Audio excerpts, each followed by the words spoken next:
దుర్గమ్మ దుర్గమ్మ దుర్గమ్మ మా కనక దుర్గమ్మ. జగముల నేలే జగదీశ్వరివి తల్లి నువ్వేనమ్మా. నమస్కారం, వెల్కమ్ టు సుమన్ టీవీ. నేను గీతాంజలి. శ్రీమాత్రే నమః. అమ్మవారు తన భక్తుల పాలిట కొంగు బంగారంగా ఎప్పుడూ విలసిల్లుతూనే ఉంటుంది. తన భక్తులకు ఏ కష్టం వచ్చినా, వాళ్ళని రక్షించాల్సి వచ్చినా వెంటనే తను ప్రత్యక్షమవుతుంది. తను ఎన్నో నిదర్శనాలు చూపిస్తుంది. అలాంటి చోటుకే ప్రస్తుతం నేను వచ్చాను. అదే షేక్పేట్లో ఉన్నటువంటి గుట్టపోచమ్మ దేవాలయం. కాశీ విశాలాక్షివి నువ్వేనమ్మా, కలకత్తా కాళివి నువ్వేనమ్మా దుర్గమ్మ. అక్షరాల 700 సంవత్సరాల క్రితం ఇక్కడ అమ్మవారు స్వయం వ్యక్తమయ్యారు. ఒక గుట్టకే అమ్మవారి రూపం మనకు కనిపిస్తుంది. ఇక్కడ ఎంత దివ్యంగా ఉంటుందో. మరి ఆ అమ్మని దర్శించుకోవాలంటే లోపలికి వెళ్ళాలిగా. వెళ్దాం రండి. దుర్గమ్మ కనక దుర్గమ్మ, సింహవాహినివే సింగన్న తల్లి నీవే, జగజ్జనని నీవే, మా పూజలందరావే. సింహవాహినివే సింగన్న తల్లి నీవే. ఆలయం దగ్గరికి ప్రవేశిస్తున్నామన్న కొంత దూరం నుంచే మనకి రాజగోపురం కనిపిస్తుందండి. రంగురంగులతో ఎంత దివ్యంగా ఉంటుందో ఒకసారి చూడండి. భువనేశ్వరివి నీవే మా దుర్గమ్మ.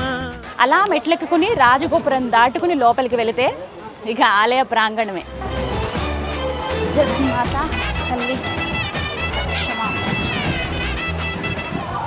ముందుగా రాతి ధ్వజస్తంభాన్ని మనం దర్శించుకోవచ్చు.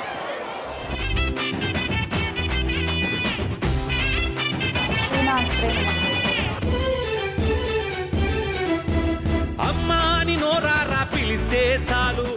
ఆలయం లోపలికి ప్రవేశించే ముందు ఆ అమ్మవారి దివ్య చరణాలను మనం ఒకసారి స్పృశించి నమస్కరించి లోపలికి వెళ్దాం. కడుపు నింపుతావు కష్టాల్లో ఉన్న వారికే అమ్మా తల్లే. కష్టాల్లో ఉన్న వారి కన్నీళ్లను తుడిచి విధిరాతకు ఎదురీదే శక్తిని అందించి కంటి పాపలాగా కాపాడుతుంటావు. ఇంటి దీపమోలే నువ్వు వెలుగును ఇస్తావు. దుర్గమ్మ జయ జయ దుర్గమ్మ, దుర్గమ్మ కనక దుర్గమ్మ, సింహవాహినివే సింగన్న. ఎంత విశాలమైన ఆలయమో తెలుసా అండి. చాలా ప్రశాంతంగా అనిపిస్తుంది అడుగు పెట్టగానే. అయితే రావటమే ఆ అమ్మవారి రూప దర్శనం మనకి జరుగుతుంది. కానీ ఒక ప్రదక్షిణ చేసి అమ్మ దగ్గరికి వెళ్దాం. తల్లి నువ్వేనమ్మా భక్తుల బ్రోచే జగన్మాత.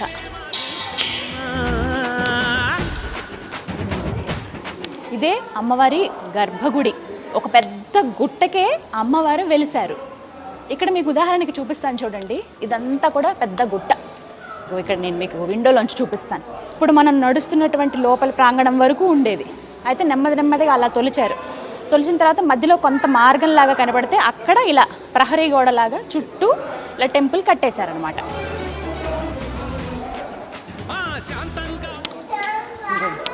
ఇదే గుట్ట. అమ్మవారు స్వయంగా ఈ గుట్టకే వెలిశారు. ఆవిడ రూపం చాలా ప్రస్ఫుటంగా మనకు కనిపిస్తుంది. ఇక్కడ చుట్టూ ఏంటంటే చిన్న అమ్మవారి విగ్రహాలను ప్రతిష్ఠించారనమాట. ఇలా అమ్మవారు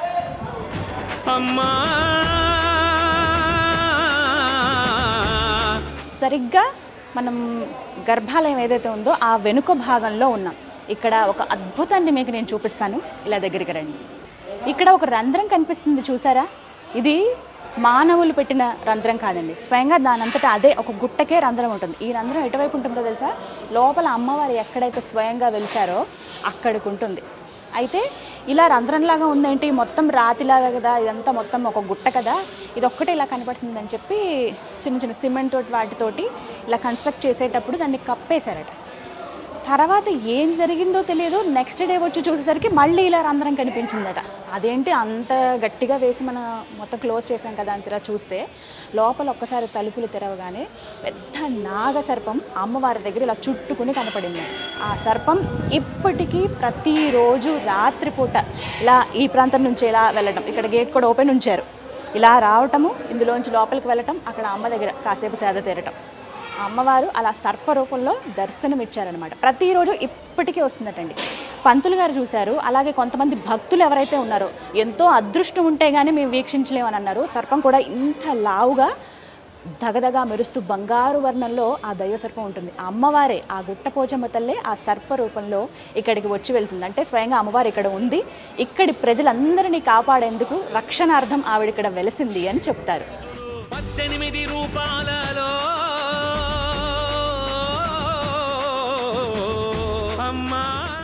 మన ప్రదక్షిణ పూర్తయింది, ఇక అమ్మవారి దర్శనమే. నాకు ఎప్పుడెప్పుడు ఆవిడ దగ్గర నుంచి చూద్దామా, మీ అందరికీ చూపిద్దామా అని ఉంది. ఏమాత్రం ఆలస్యం చేయను. ముందుగా అమ్మవారి వాహనం సింహం ఇక్కడ సిద్ధంగా ఉంటుంది. అమ్మవారి ఎప్పుడు ఏ ఆజ్ఞ ఇస్తుందా అన్నట్లుగా. సింహవాహిని అయిన జగన్మాత గుట్టపోచమ్మ తల్లి. జై జై దుర్గమ్మ జగన్మాత శరణు శరణు శరణు శరణు. సింగన్న తల్లి నీవే, జగజ్జనని నీవే, మా పూజలందరావే. సింహవాహినివే, సింగన్న తల్లి నీవే, జగజ్జనని నీవే, మా పూజలందరావే. జగముల నీవే, జగదీశ్వరివి తల్లి నువ్వేనమ్మా. భక్తుల బ్రోచే భువనేశ్వరివి నీవే మా దుర్గమ్మ. జగముల నేలే జగదీశ్వరివి తల్లి నువ్వేనమ్మా. భక్తుల బ్రోచే భువనేశ్వరివి నీవే మా దుర్గమ్మ. ఎంత చక్కటి దర్శనం అయిందో అమ్మవారిది. నిజంగా ఆవిడ ఎంత అద్భుతంగా ఉందండి. ఒక అమ్మవారు గుట్టకి అలా స్వయం వ్యక్తం అవ్వడం, మనకి సగం భాగం వరకు కనపడతారు ఆవిడ. ముఖం అయితే ఎంత ప్రస్ఫుటంగా కనిపించిందో మీకు విజువల్స్లో చూపిస్తున్నాను చూడండి. నాకు అసలు ఒక్క నిమిషం లోపలికి అడుగు పెట్టగానే, అంటే ఆవిడ ఉగ్రదేవత కదా, అంటే గ్రామదేవత ఉగ్రంగా ఉంటుంది కదా, ఆ ఉగ్రత్వం కనబడుతోంది. అలాగే అమ్మగా ఆ లాలిత్యం అంటారు కదా, దగ్గరికి వెళ్ళగానే మన అమ్మాయి లేకపోతే నా కూతురు అన్నట్టుగా ఇలా దగ్గరికి తీసుకుంటుంది ఆవిడ. ఊరి పొలిమేరల్లో ఆవిడ ఎప్పుడు కాపు కాస్తూ ఉంటుంది కదా. తన బిడ్డల పాలిట ఎప్పుడూ అమ్మలా ఉంటుంది, కానీ దుష్టుల పాలిట ఎప్పుడూ అపర శక్తిలా కనిపిస్తుంది. కానీ ఇక్కడ అద్భుతం, అమ్మవారు అక్కడ ఉన్నారు అనడానికి ఎన్నో నిదర్శనాలు ఉన్నాయి. లోపల అడుగు పెట్టగానే ఒక దివ్యమైన ఒక మధురానుభూతి, అంతే. భయం అని ఉండదు మనకి, కానీ అమ్మగా దగ్గర తీసుకుంది కదా మనల్ని. అమ్మ దగ్గరికి వెళ్తే ఎలా అనిపిస్తుంది మనకి, అంత ఇదనమాట. చాలా సుందరమైన రూపం అమ్మవారిది. ఎంత చక్కగా ప్రస్ఫుటం అవుతుంది. మొత్తం పసుపుతో ఉన్నట్టు కనిపించింది ఆవిడ నాకు. చీర అలంకరించారు, త్రిశూలం, గాజులు. అయ్యవారు ఉన్నట్లుగా పక్కన కండవాలు అవి వేశారు. అంటే ఆయన ఉంటే అమ్మ ఉంటే అయ్య కూడా ఉన్నట్టే కదా. అలాగే ఎప్పుడు సర్పం వస్తుందని అనగానే నాకు అది విన్నప్పుడు లోపలికి వెళ్ళిన తర్వాత ఆ వైబ్ నాకు అర్థమైంది. ఆ పాజిటివ్ ఎనర్జీ అంటారు కదా, కానీ అక్కడ ఉన్నంతసేపు ఇంకా ఆవిడని అలా చూస్తూ ఉండిపోతాం, వేరే కళ్ళు కూడా ఇలా తిప్పలేం, అంత దివ్యంగా ఉందన్నమాట. మీరైతే ఖచ్చితంగా రండి, అమ్మవారిని దర్శించుకోండి. భక్తుల బ్రోచే భువనేశ్వరివి నీవే మా దుర్గమ్మ. ఆ గుట్టపోచమ్మ తల్లి దర్శనం ముగించుకున్న తర్వాత అలా ఒక 4 అడుగులు ముందుకు వేస్తే మనకి ఇక్కడ శ్రీ కొరివి మైసమ్మ, శ్రీ ఊరపోచమ్మ అమ్మవార్లు ఇక్కడ కనపడతారండి. ఇక్కడ కూడా బోనాన్ని సమర్పిస్తారన్నమాట. లోపల అమ్మవారికి అలా చూపించుకుంటూ వచ్చి ఇక్కడ బోనాల్ని సమర్పిస్తారు. ఇలా పెట్టుంచారు కొన్ని, చూడండి. కాశీ విశాలాక్షివి నువ్వేనమ్మా, కలకత్తా కాళివి నువ్వేనమ్మా. ఇక గుట్టపోచమ్మ ఆలయ ప్రాంగణంలోనే మరో శక్తిమాత మనకు కనిపిస్తారు. ఆవిడే నల్లపోచమ్మ తల్లి. ఎంత సుందరమైన రూపమో చూడండి ఆవిడది.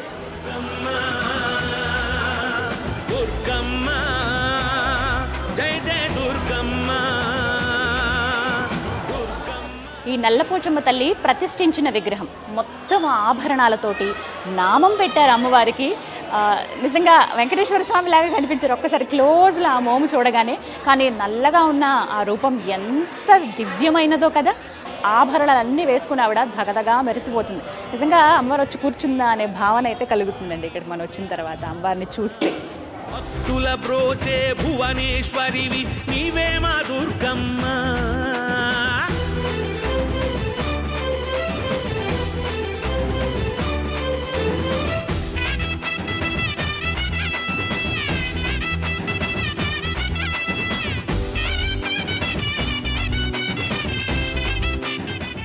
సాధారణంగా మనం చూస్తాం కదా, ఆషాఢ మాసంలో అమ్మవారికి బోనాలు ఎంత వైభవంగా చేస్తారో. అయితే ప్రత్యేకించి ఇక్కడ మాత్రం, అంటే ఈ గుట్టపోచమ్మ దేవాలయంలో మాత్రం 2 సంవత్సరాలకి ఒకసారి బోనాలు జరుగుతాయి. ఇది స్వయంగా అమ్మవారే చెప్పారు. ఎలా అంటే ఈ గుట్టపోచమ్మ దేవాలయంలో కూడా ప్రతి ఏటా బోనాలు నిర్వహించేవారు. ఆదివారం నాడు బోనాలు ఉండేవి. ఆ తర్వాత రోజు రంగం భవిష్యవాణి ఉంటుంది. ఆ భవిష్యవాణిలో స్వయంగా అమ్మవారే పలికిందట, ప్రతి ఏటా మీరు నిర్వహించే కన్నా 2 ఏళ్లకు ఒకసారి మీరు ఎంతో వైభవంగా నిర్వహించండి, అది నాకు చాలా సంతృప్తినిస్తుంది అని స్వయంగా అమ్మవారే పలికిందట. ఇక అమ్మ మాటే శాసనం కదా, అమ్మకి నచ్చినట్టుగానే 2 సంవత్సరాలకు ఒకసారి షేక్పేట్లో ఉన్నటువంటి ఈ గుట్టపోచమ్మ దేవాలయంలో అంగరంగ వైభవంగా బోనాలు నిర్వహిస్తారు.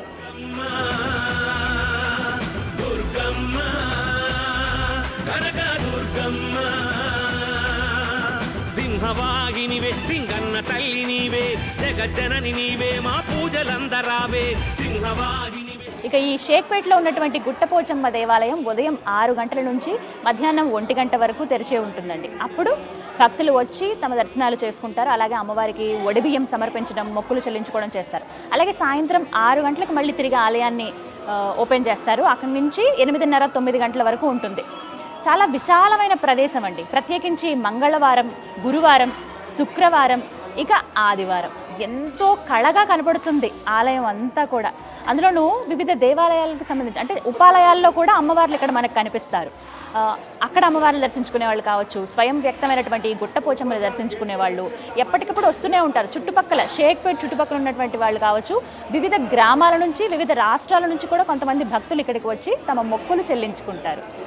కోల్పోతే నువ్వే కాళీ మాతవమ్మ, దుష్టుల దుర్మార్గుల డొక్క చీరుతావు, నెత్తురూరే. ఇక ఈ ఆలయానికి సంబంధించి మరింత సమాచారం ఆలయ కమిటీ వారి మాటల్లో విని తెలుసుకుందాం. నా పేరు చాట్ల సదానంద్. నేను షేక్పేట్ వెల్ఫేర్ కమిటీ అధ్యక్షుని. ఈ యొక్క అమ్మవారి బోనాలు ఈ షేక్పేట్లో ఇప్పటి నుంచే కాదు, 600 సంవత్సరాల నుంచి వెలిసినటువంటి గుట్టపోచమ్మ తల్లి యొక్క అమ్మవారి ఈ యొక్క బోనాలు, ఈ యొక్క అమ్మవారికి షేక్పేట్లో ఏ కార్యక్రమం జరిగినా ముందు అమ్మవారి పూజా కార్యక్రమం చేసి ఈ యొక్క అమ్మవారి ఆశీస్సులు తీసుకున్న తర్వాతనే ఇంట్లో కార్యక్రమాలు జరుపుకునే వాళ్ళు. ఆ రోజు నుంచి కూడా ఈ యొక్క ఆచారం వస్తుంది. తల్లి నీవే, జగజ్జనని నీవే, మా పూజలందరావే, జగముల నేలే జగదీశ్వరివి తల్లి నువ్వే. గుట్టపోచమ్మ ఆలయంలో జరిగే వివిధ పూజా కార్యక్రమాల గురించి ఆలయ నిర్వహణలో భాగస్థులైనటువంటి కొందరి మాటల్లో విందాం. సుమన్ టీవీ గారికి నమస్కారము. మొదటిగా ఇది మా షేక్పేట్ గ్రామము. ఈ షేక్పేట్ గ్రామంలో పూర్వము ఒక 700 సంవత్సరాల నుంచి ఈ గ్రామం ఏర్పాటై ఉన్నది. ఈ గ్రామంలో మనము పూర్వము పెద్దలు బోనాల పండుగ అనేది మొదలుపెట్టారు. ఇక్కడ అమ్మవారి గుట్టపోచమ్మ తల్లి దగ్గర ఈ గుట్టపోచమ్మ రాయికి పూర్వం 700 సంవత్సరాల క్రితము వెలిసిన అమ్మవారు. ఇక్కడ ఆనవాయితీగా పూర్వము పెద్దలు నిర్ణయించిన ప్రకారము 2 సంవత్సరాలకు ఒకసారి బోనాలు జరపబడుతుంది. నీ చల్లని చూపులుంటే బాధలన్నీ తొలగును, నీ దర్శన భాగ్యము దరిద్రమును తరుమును, నువ్వు అడుగేసిన చోట సిరులు తాండవించును, నీ అభయ హస్తము వరమును కురిపించును. 18 రూపాలలో ఈ గుట్టపోచమ్మ ఆలయంలో అమావాస్యకి ప్రత్యేకంగా హోమం నిర్వహిస్తారు. ఆ హోమంలో ఎంతో మంది భక్తులు వచ్చి పాల్గొంటూ ఉంటారు. ఆ విశేషాలు వినండి. సుమన్ టీవీ వారికి నమస్కారము. నా పేరు మాణిక్ ప్రభు, వైస్ ప్రెసిడెంట్ని. ఇక్కడ విశిష్ట ఏంటంటే అమ్మవారికి ఈ గుడిని ఈ మా వాళ్ళు అన్ని విధాలా చెప్పడం జరిగింది కాబట్టి ఇక్కడ విశిష్టం ఏంటంటే ప్రతి అమావాస్యకు, ప్రతి నెలలా వచ్చే అమావాస్యకు ఇక్కడ హోమం చేయడం జరుగుతున్నది. ఈ హోమంలో కూడా ఎవరైనా వచ్చి పాల్గొనవలసిందిగా మనవి చేస్తున్నాము. ఈ హోమం చేస్తే కానీ కూడా అందరికీ ఆయుర్వేదాలతో, అందరి సుఖశాంతాలతో ఉంటారని చెప్పేసి మేము భావిస్తున్నాము. షేక్పేట్లో ప్రత్యేకించి ఈ గుట్టపోచమ్మ ఆలయం చుట్టూరా ఉన్న వాళ్ళందరూనండి అమ్మవారిని వాళ్ళ ఇంటి ఎలవేల్పుగా, వారి ఇంటి ఆడపడుచుగా భావిస్తారు. ఏమైనా శుభకార్యాలు అయ్యాయి అనుకోండి, అప్పుడు వాళ్ళు ఏంటంటే బోనాన్ని సమర్పిస్తారు. అమ్మవారికి వచ్చి ఒడిబియ్యం కూడా ఇక్కడ సమర్పించి వెళ్తారు. అంటే వివాహానికి ఆమె అంగీకారం, ఆమె ఆహ్వానం కూడా అందిస్తారనమాట. తల్లి నీవే, జగజ్జనని నీవే, మా పూజలందరావే, సింహవాహినివే. అలాగే కోరిన వాళ్ళకి కొంగు బంగారంగా ఈ అమ్మవారు వెలసిల్లుతున్నారండి. ఏ కోరిక కోరుకున్నా ధర్మబద్ధంగా ఉంటే తక్షణమే ఆమె తీరుస్తుందట. చాలామందికి అమ్మవారి కలలో కనిపించి ఇది జరిగి తీరుతుందని చెప్పిన నిదర్శనాలు కూడా ఉన్నాయి. ఇవన్నీ భక్తుల మాటల్లో మనం వినొచ్చు. గుండెపోయిన మౌనిక, షేక్పేట్లోనే ఉంటా. 4 years నుంచి గుట్టపోచమ్మ దగ్గరికి వస్తున్నాము. ఏ కోరికలు కోరుకున్నా నెరవేరుతాయి, మంచిగా అవుతాయి. మా పెద్దమ్మ ఎప్పటి నుంచి ఎక్కడనే ఉంటుంది, తినకు అన్నీ తెలుసు. ఏమైనా కోరుకుంటే అంత మంచిగానే అవుతుంది, అన్నీ జరుగుతాయి. ఆనందంగా బోనం ఎక్కించుకుంటే అంత మంచిగానే అవుతుంది. నా పేరు బాలమ్మని. ఓల్డ్ సిటీకి వెళ్ళి వచ్చినా. నేను చిన్నగా ఉన్నప్పటి అన్నీ చేస్తాం. మా అమ్మవారికి ఎంత మంచిగా అవుతుందంటే అంత మంచిగా అవుతుంటుంది. అనుకున్న కోరికలు నెరవేరుస్తుంది అమ్మ. అట్లా అసలు అమ్మ ఉన్నదమ్మ. 2 ఏళ్ళకి ఒక్కసారి అయినా కానీ కూడా మంచిగా అవుతుంది. కన్నుల పండుగ, బోనాల పండుగ, జాతర అన్ని కన్నుల పండుగ లాగా అవుతుంటుంది. శ్రీ శ్రీ గుట్టపోషమ్మ దేవాలయం. నేను ఒక పోతరాజుని. ఈ గుడికి మా ముత్తాతల నుంచి వస్తుంది ఒక పోతరాజు సంఘం. ఇది మాకు ఎలా అంటే మేము 2 ఇయర్స్కి ఒకసారి బోనాలు చేస్తున్నాం ఇక్కడ ఈ గుడి ఆలయంలో. అప్పుడు చిన్నగా ఉండే గుడి ఇది పెద్ద గుడిగా అయింది. మాకు కన్నుల పండుగగా ఉన్నది. 2 ఇయర్స్కి ఒకసారి మాకు బోనాలు. షేక్పేట్ గ్రామంలో అత్యంత వైభవంగా జరిగేటటువంటి పండుగలలో బోనాల యొక్క పండుగ చాలా బ్రహ్మాండమైనటువంటి ఉత్సవంలో జరుగుతుంది అనమాట. ఈ యొక్క బోనాల పండుగని ప్రతి ఏటా కాకుండా ప్రతి 2 సంవత్సరాల ఆనవాయితీగా, అంటే మా పూర్వీకుల నుండి ఇచ్చినటువంటి పండుగలాగా జరుపుకుంటూ ఉంటాము. ఈ యొక్క షేక్పేట్ గ్రామంలో ప్రత్యేకమైనటువంటి విషయాలు ఏంటి అంటే, మొత్తం షేక్పేట్ గ్రామానికి సంబంధించి ఒక్కో యొక్క తొట్టెల ఉంటుంది, పెద్ద తొట్టెల. మొత్తం గ్రామానికి కలిపి దాదాపుగా 30 నుంచి 40 వేల మంది ఒకే తొట్టెల దగ్గర నుండి షేక్పేట్ గ్రామం అంతా కూడా కలిసి ఐకమత్యంతో ఈ యొక్క బోనాల పండుగ యొక్క ఉత్సవం జరుపుకుంటూ ఉంటాం. అమ్మా జగన్మాత పునః దర్శనం ఇప్పించు తల్లి. చూశారుగా, అక్షరాల 700 సంవత్సరాల క్రితం అమ్మవారు స్వయం వ్యక్తమైనటువంటి షేక్పేట్లో ఉన్న ఈ గుట్టపోచమ్మ దేవాలయాన్ని, ఆ అమ్మవారి అనుగ్రహం మీకు ఎల్లవేళలా ఉండాలని మనస్ఫూర్తిగా కోరుకుంటూ, మీకు కుదిరితే కాదు కుదుర్చుకుని తప్పకుండా వచ్చి ఈ గుట్టపోచమ్మ తల్లిని దర్శించుకోండి. ఇప్పటికీ ఒక సర్పరూపంలో అమ్మవారు స్వయం వ్యక్తమయ్యి కనబడుతూ భక్తులని అనుగ్రహిస్తూ షేక్పేట్లో ఉన్నటువంటి ప్రజలందరి కొంగు బంగారంగా వెలసిల్లుతోంది. ఆ అమ్మవారి దర్శనం మీకు కలగాలని మనస్ఫూర్తిగా కోరుకుంటూ మరో దివ్య ఆలయ సందర్శనంతో మళ్ళీ మీ ముందుంటాను. అంతవరకు సెలవు. నమస్కారం. శ్రీమాత్రే నమః.